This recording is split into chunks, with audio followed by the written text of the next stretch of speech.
또한 이란 혁명수비대의 엄청난 의도가 속속 드러나고 있습니다. 이란 사회 전반을 지배하는 혁명수비대는 정부 위의 정부라 불리고 있습니다.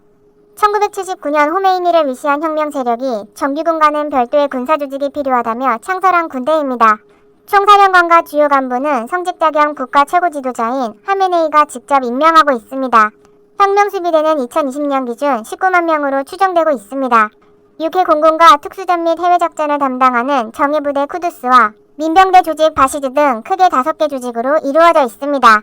52만 명의 정규군보다는 적지만 훨씬 뛰어난 무기를 보유하고 있습니다.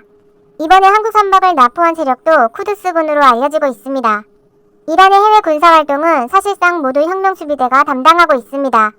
이란 헌법에도 혁명수비대의 역할을 쿠데타 및 외국 간섭을 방어해 이슬람 체제를 수호하라고 규정돼 있습니다. 반면 정규군은 국내 질서 유지 및 국경 방어로 한정되어 있습니다. 신장일치 국가의 체제 수호 임무를 맡은 만큼 혁명수비대의 권력은 상상을 초월합니다. 2009년 이란 대통령은 혁명수비대 자파리 총사령관과 언론 자유 문제를 놓고 다투는 도중 그의 주먹에 얼굴을 맞기도 했는데 총사령관은 징계조차 받지 않았습니다. 중도파 로하니 현 대통령 역시 혁명수비대를 총을 지닌 정부라고 지칭하고 있습니다. 이란의 1인자가 하메네이라면 2인자는 혁명수비대 책임자라는 얘기입니다. 이란은 1979년까지는 친미 성향을 보였지만 호메이니가 팔레비 왕조를 무너뜨리며 이란 혁명을 일으킨 후 관계 악화를 겪고 있습니다. 이때 탄생한 혁명수비대는 반미 성향의 길을 걷고 있는 것입니다. 혁명수비대가 적국으로 명시한 나라는 미국과 한국 등이고 동맹국은 북한과 중국 등인 것을 볼 수 있습니다. 그들의 눈에는 2015년 서방 5개국과 체결한 핵합의도 곱게 보일 리가 없는 상황입니다. 혁명수비대는 건설과 에너지 분야 기업도 관할하는데 그 규모가 GDP의 30%에 달할 정도입니다. 특히 이들이 사용하는 돈의 규모나 용처 등은 베일에 가려져 있습니다. 혁명수비대가 반서방 노선을 고수하는 이유도 경쟁을 피해 이익을 지키기 위해서라는 분석입니다. 미국이 2019년 4월 혁명수비대를 테러 지원 단체로 지정한 것도 이 때문입니다. 돈줄을 차단해야 강경 노선을 약화시킬 수 있다고 본 것입니다. 결국 이란은 돌파구 없는 경제난에 하메네이 신정체제까지 흔들리고 있습니다. 화폐 가치는 미국 제재와 코로나로 사상 최저를 기록하고 있습니다.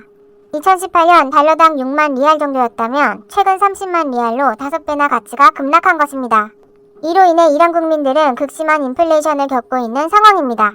2019년 4월 하메네이가 자파리 대신 살라미를 총사령관으로 임명한 것도 민심 수습책이란 분석입니다.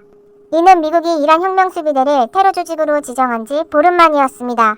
이들은 2018년 미국이 핵합의를 일방적으로 깼을 때 더욱 강경해졌습니다.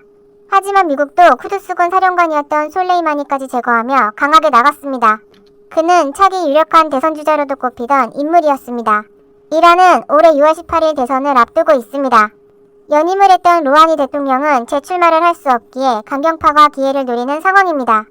혁명수비대가 한국 국적 유조선을 납포한 이유도 주도권을 잡기 위해서라는 분석입니다. 이들은 한국 케미오를 납포한 날 20% 농축 우라늄을 생산하겠다고도 발표했습니다. 한국에 묶여있는 70억 달러를 받아내고 제재를 풀기 위해 협상용으로 쓸 가능성이 높은 상태입니다. 외신들은 바이든이 핵합의 복원 약속을 지키기가 더욱 어려워졌다고 밝혔습니다. 현재 이란은 중동에서도 고립의 길로 걸어가고 있습니다.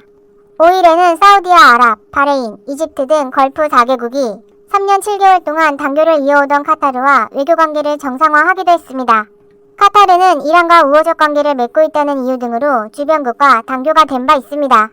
사우디 빈살만 왕세자도 이란의 핵과 탄도미사일 프로그램에 맞서 단결해야 한다는 입장을 밝혔습니다. 게다가 트럼프 대통령도 5일 이란의 철강 및 금속 제조업체 12곳과 판매 대행사 3곳을 블랙리스트에 올리며 마지막 압박을 이어가고 있습니다.